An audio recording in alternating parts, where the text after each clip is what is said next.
Kyocera, a name I haven't heard of in a while, has released a new phone, an extremely rugged smartphone called the DuraForce Pro 2. Kyocera claims this phone has a full sapphire display, but there's only one way to find out for sure.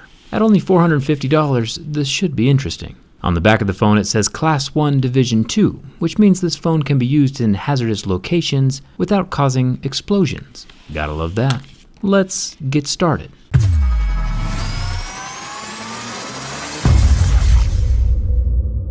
Right out of the box, the phone feels smooth, plastic, almost fluffy, compared to the dense glass and metal phones we're used to seeing. It definitely still has that rugged, durable look to it. Let's get started with the scratch test. A phone with real sapphire on the display doesn't come around very often. As we know, these Mohs hardness picks tell the difference between different materials. Plastic would leave marks at a level 3, normal glass would scratch at a 6, and sapphire should only start to scratch at a level 8. Sapphire has a totally different composition than glass. It's a crystal structure that's actually grown in a lab, and its hardness level is up there with precious gems and diamonds. An incredibly impressive, expensive, and premium material. Taking a look at the level 6 and 7 pick locations where glass normally starts to scratch, we see no marks. The screen of this DuraForce Pro 2 is still flawless. Let's take it up to a level 8. Finally, at a level 8 we start to see some damage. This is exactly where we would expect sapphire to be. It's what we saw in the HTC Ultra Sapphire Edition, as well as the sapphire-covered Tissot watches that I've used to explain sapphire in the past. Kyocera says the camera lens on the back of the phone is sapphire as well. We'll be verifying that in just a second. A level 9 pick, of course, also leaves marks on the crystal, as would diamonds at a level 10, but I'm kind of fresh out of those at the moment. The earpiece up at the top is covered in plastic and can be scratched. The whole phone is designed to handle abuse though, and keep working, so superficial damage is kind of irrelevant. There is a 5 megapixel selfie camera under that same sapphire display, so definitely protected from scratches. The thick knobby corners of this phone though are made from a softer, slightly grippy plastic. Under the large flap on the side we have our SIM NSD expandable memory slot, and a dedicated camera button below that. This could be programmed to be a Google Assistant or another app instead. It's super nice of Kyocera to let us choose how to use our own buttons. Phenomenal idea. I hope Samsung is watching. The bottom of the phone has a huge watertight IP68 plastic flap covering the USB-C charging port. We have even more plastic along the sides, with another large programmable button on the left side. This button is supposed to be push to talk, a radio style button, but can also be remapped to literally anything else. I'm a fan. The volume rocker is also made from plastic. And look what we have up here. A headphone jack. Instant thumbs up. It's protected with the same watertight flaps that cover the SD card and charging port. This durable smartphone's turning out to be a winner. The power button doubles as a fingerprint scanner. I'll scratch that up to simulate a guy on YouTube who scratches stuff.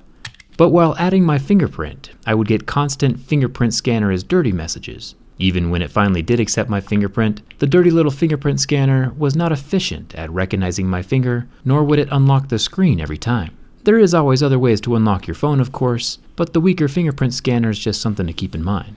The back of the Kyocera DuraForce Pro 2 has 4 smooth, hard rubber pads on each of the corners. Definitely an added perk for drop protection. Now back to the sapphire. It's a pretty incredible substance. The optically clear stuff used in technology, like on phone screens and camera lenses, is lab-grown. Fabricated in a lab over weeks into a large clear cylinder called a boule.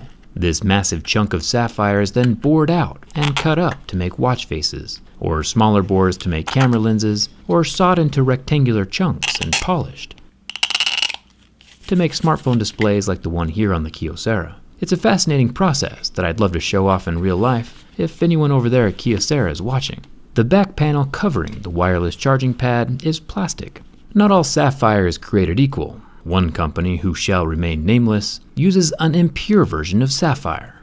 Just kidding, it's Apple. Apple is using junk sapphire on their camera lenses. You can see here, with the piece of sapphire that's covering the normal 13 megapixel camera and 8 megapixel wide-angle lens, great combo by the way, it does not scratch with a level 6 or 7 Mohs pick. It's only when we reach levels 8 and 9 that the surface of the lens starts to get damaged. This is the good quality sapphire. Apple, on the other hand, has subpar sapphire lenses on every single one of their iPhones. Those get scratched starting at levels 6 and 7, just like glass would. There is a definite difference in quality. I'm impressed with Kyocera. Their product is behaving as advertised. Imagine that. Like any rugged smartphone, this guy is supposed to work in extreme heat, which might just give us another reason for this burn test. Been struggling for years trying to justify this one. I mostly just like fire. The 1080p IPS LCD underneath the 5-inch slab of sapphire on the Kyocera Duraforce Pro 2 lasted 30 seconds under the heat from my direct flame. Watch how fast it recovers though. It's ready for round 2 with 0 damage done to the display underneath. Impressive. Now for the bin test. A rugged smartphone with no structure would be rather dumb. Independent third-party testing though is really the only way to tell. This rock-solid Duraforce Pro 2 has 0 flex and passes my durability test. Kyocera has managed to make a durable, rugged phone out of premium materials, and I'm very impressed. It might even very well be the most durable phone of this year. Apple should be reaching out to Kyocera to find a quality sapphire supplier. Should we be putting sapphire on all cell phone screens?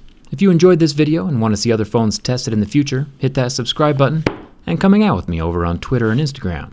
Thanks for watching. I'll see you around.